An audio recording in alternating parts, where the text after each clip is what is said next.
Bismillahirrahmanirrahim. Assalamualaikum warahmatullahi wabarakatuh. Alhamdulillahillazi arsala rasulahu bil huda wa dinil haq liyuzhirahu 'alad dini kulli walau karihal musyrikun walau karihal munafiqun. Asyhadu an la ilaha illallah wahdahu la syarikalah wa asyhadu anna Muhammadan abduhu wa rasuluhu sallallahu alaihi wasallam la nabiyya ba'da. Baiklah, perkenalkan, nama saya Muhammad Fadil dengan NIM 2114010031.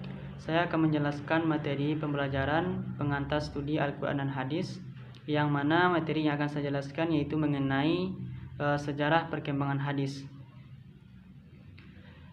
Sejarah perkembangan hadis itu terbagi kepada 7 periode. Yang pertama, periode pertama yaitu masa di mana Rasulullah SAW masih hidup, atau yang disebut dengan Asrul Wahyi Minar Riwayah, yaitu masa-masa wahyu dan pembentukan.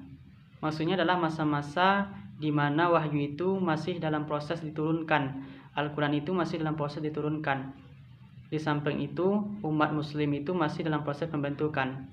Pada masa ini Rasulullah SAW merupakan tahap berjuang dari Rasulullah SAW dalam pembentukan umat muslim secara kafah.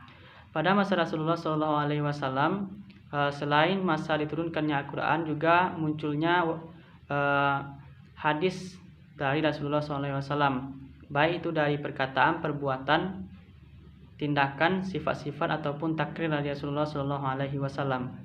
Pada masa ini, pada masa Rasulullah SAW, hadis itu masih berupa hafalan, tidak boleh dituliskan. Bahkan Rasulullah SAW bersabda, tidak boleh menulis sesuatu yang keluar dari Rasulullah SAW selain Al-Quran. Tetapi walaupun demikian, ada pula sebagian sahabat ataupun 1-2 orang sahabat yang secara sembunyi-sembunyi menuliskan hadis yang diriwayatkan oleh Rasulullah SAW. Adapun penyebab kenapa pada masa Rasulullah SAW itu hadis tidak boleh dituliskan, yang pertama adalah merupakan perintah dari Rasulullah SAW itu sendiri. Yang kedua, karena wahyu baru mulai, wahyu itu masih dalam proses penurunan atau masih dalam proses diturunkan. Yang ketiga, takut nantinya Al-Quran dan hadis itu bercampur. Yang selanjutnya itu periode kedua atau periode di masa Khulafa Rasyidin, atau ini disebut dengan asrul tasabbut wal iqlalu riwayah, yaitu masa-masa menetapkan, membatasi dari riwayat-riwayat yang muncul. Pada masa Khulafa Rasyidin, hadis ini belum berkembang secara pesat. Pada masa Khulafa Rasyidin ini, periwayatan hadis itu dilakukan melalui 2 cara. Yang pertama, diriwayatkan secara lafaz, yang kedua diriwayatkan secara makna.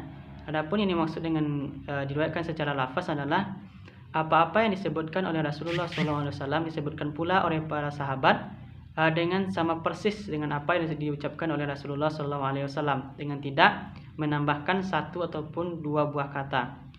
Yang diriwayatkan secara makna adalah bahwa inti yang disampaikan oleh Rasulullah itu tersampaikan. Adapun yang menyebabkan pada masa Khulafa Rasyidin ini hadis dibatasi, yang pertama, belum dibutuhkannya penulisan hadis karena para sahabat masih dekat dengan Al-Quran dan masih memahami makna dari Al-Quran. Yang kedua, para khalifah membatasi periwayatan hadis seperti Khalifah Abu Bakar dan Umar. Mereka tidak menerima periwayatan hadis yang diriwayatkan oleh 1 orang, tetapi mereka menerima periwayatan hadis yang dari beberapa orang, ataupun mereka menerima periwayatan hadis itu dari 1 orang asalkan orang tersebut berani bersumpah bahwa hadis tersebut benar-benar dari Rasulullah SAW. Yang ketiga yaitu ketatnya peraturan periwayatan hadis. Yang keempat, perluasan wilayah itu masih baru dimulai. Yang selanjutnya adalah periode ketiga atau periode sigar sahabat dan tabi'in, yang dimaksud dengan sigar itu adalah kecil. Jadi sigar sahabat adalah sahabat-sahabat kecil. Yang dimaksud dengan sahabat adalah orang yang bertemu dengan Rasulullah dan mengimani risalah yang disampaikan oleh Rasulullah dan meninggal masih dalam keadaan beriman. Yang dimaksud dengan khibar sahabat adalah orang-orang ataupun sahabat-sahabat yang sering bertemu dengan Rasulullah ataupun sering berinteraksi dengan Rasulullah sehingga banyak mendapatkan hadis ataupun riwayat-riwayat yang dipahami dari Rasulullah. Sedangkan yang dimaksud dengan sigar sahabat adalah sahabat-sahabat yang bertemu dengan Rasulullah dalam masa sahabat itu kecil, sehingga sahabat ini dianggap sebagai sahabat yang belum bisa menangkap apa-apa yang disampaikan oleh Rasulullah, ataupun sahabat yang mukallaf yang dalam berinteraksi ataupun bertemu dengan Rasulullah itu jarang sekali, 1 ataupun 2 kali pertemuan, sehingga mereka jarang menerima wahyu ataupun hadis dari Nabi Shallallahu Alaihi Wasallam.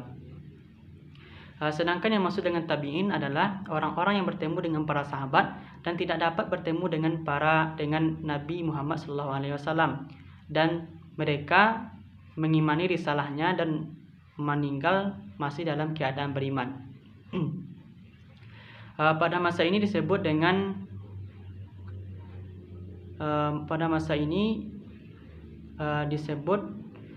dengan masa periwayatan hadis itu telah berkembang ke daerah-daerah. Pada masa ini periwayatan hadis itu dilakukan dengan 2 cara, yaitu dengan diriwayatkan dengan cara lafaz dan makna, dan sampai penulisan hadis, walaupun dalam penulisan hadis ini belum dibukukan secara utuh, dalam artian masih berserakan sama halnya dengan Al-Quran, tetapi bedanya penulisan hadis ini telah rapi dan penyimpanan hadis ini disimpan di masing-masing rumah para sigar sahabat dan tabi'in. Adapun sebab yang menyebabkan penyebaran hadis pada masa sigar sahabat ini adalah, yang pertama, karena peluasan wilayah Islam sudah sangat luas. Yang kedua, para khalifah ini sudah tersebar ke beberapa wilayah. Yang ketiga, banyaknya bermunculan hadis-hadis palsu. Yang selanjutnya itu periode keempat, yaitu pada abad ke-2 Hijriah, atau yang disebut dengan masa Asrul Kitabah wa Tadwin, yaitu masa penulisan dan pembukuan. Adapun sebab pembukuan pada masa periode keempat ini adalah, yang pertama, perluasan wilayah Islam sudah sangat luas. Yang kedua, tidak semua kaum muslimin itu dapat menghafal hadis. Yang ketiga, banyaknya para penghafal hadis yang wafat. Adapun periwayatan hadis pada masa ini dilakukan masih sama dengan pada sebelumnya, itu dengan cara diriwayatkan dengan cara lafaz dan makna. Yang selanjutnya itu periode kelima, atau yang disebut dengan Asrul Kitabah, Asrul Jam'i wa Tadwin, yaitu masa perkumpulan dan pembukuan hadis.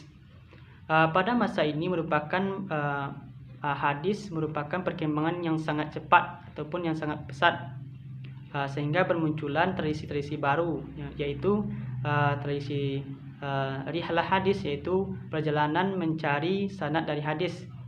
Yang kedua itu tasih hadis, yaitu mencari hadis yang sahih dan mencari mana hadis yang tidak sahih. Yang ketiga yaitu variasi-variasi hadis, baik itu variasi-variasi periwayatan hadis yang sahih, yang dhaif, ataupun hadis yang terputus sanadnya. Dan pada masa ini juga Imam Al-Bukhari membuat kitab hadis yang kita kenal dengan kitab hadis Sahih Bukhari. Para ulama sepakat bahwa kitab hadis Sahih Bukhari ini merupakan kitab yang paling sahih setelah Al-Quran, karena apa yang kena isi dari kitab ini merupakan hadis-hadis yang sahih. Yang selanjutnya itu periode ke-6, atau periode pada masa-masa pengajaran, pada masa-masa mencari hadis-hadis yang serupa dan mengumpulkannya menjadi satu. Pada masa ini para ulamanya disebut dengan mutakhirin, sedangkan pada masa sebelumnya atau pada masa abad ke-3 Hijriah itu ulamanya disebut dengan mutakaddimin. Kenapa pada abad ke-4 Hijriah sampai ke-7 Hijriah ini disebut dengan ulama mutakhirin karena periwatan sanadnya itu periwatannya tidak disanadkan langsung kepada gurunya, tetapi disanadkan kepada kitab-kitab yang telah dibukukan sebelumnya. Selanjutnya itu periode ke-7, yaitu pada abad ke-8 sampai masa sekarang. Pada masa ini periwatan hadis ini difokuskan kepada pencarian hadis, yaitu mencari makna yang terkandung dalam hadis, itu memahami makna-makna yang tersirat dalam hadis.